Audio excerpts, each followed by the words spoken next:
વડોદરા શહેરમાં ગુનાખોરીને ડામવા માટે પોલીસ સતત વિવિધ પ્રયત્નો કરી રહી છે, ત્યારે 2 દિવસ અગાઉ સયાજીગંજ પોલીસને એસટી ડેપો ખાતેથી એક ચેઇન સ્નેચરને ઝડપી પાડ્યો હતો અને એસટી ડેપોમાંથી અનેકવાર વિદેશી દારૂ સાથે ઘણા આરોપીઓની અટકાયત પણ કરવામાં આવેલી છે। ત્યારે વડોદરા શહેર પોલીસ એ ડિવિઝન ડીજે ચાવડાના ચાર્જમાં પોલીસ ટીમ દ્વારા વડોદરા એસટી ડેપો ખાતે સરપ્રાઇઝ ચેકિંગ હાથ ધરવામાં આવ્યું હતું, જે લોકો પર શંકા જતી હતી તેમની પૂછપરછ પણ કરવામાં આવી હતી।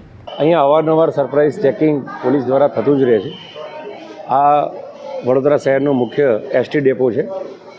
વડોદરા શહેરમાં જુદા જુદા જિલ્લાઓમાંથી જે એસટી બસો આવે છે અને અહીંથી મુસાફરોને ઉતારીને તેમજ મુસાફરોને લઈને બહાર જતી હોય છે।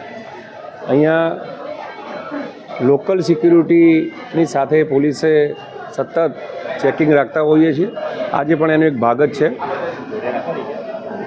મુસાફરોને કોઈ અગવડ ના પડે એમની આપ જોઈ શકો છો, અહીંયા બસમાંથી બેસી અને બહાર જવાની આ એન્ટ્રી છે, તો કોઈ અસામાજિક તત્વ કોઈ ચોરી કરીને કે કોઈ છલકપટથી કોઈ મિલકત લઈને જતું નથી કે કેમ, એ મતલબે અમે રૂટીન ચેકઅપ કરીએ છીએ।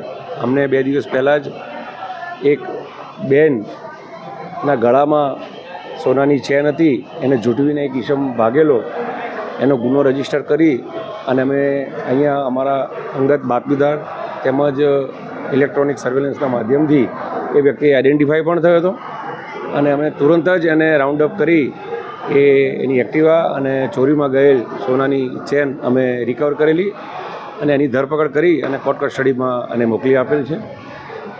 ઇવન નાના મોટા મોબાઈલ્સ પણ અહીંયાથી પડી જતા હોય છે કે કોઈ ચોરી કરતા હોય છે, એવી પણ ઇન્ફોર્મેશન અમને અવારનવાર મળતી હોય છે।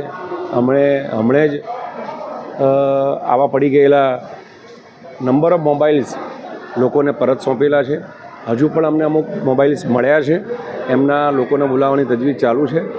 લોકો સલામતીની અનુભૂતિ થાય અને પોલીસ સતત આવીને લોકોને અહેસાસ કરાવે કે પોલીસ તમારા કલ્યાણકારી, સંતોષ અને સલામતી માટે છે। એના ભાગરૂપે જ અમે આ સતત પેટ્રોલિંગ રાખી અને ચેકિંગ હાથ ધરી।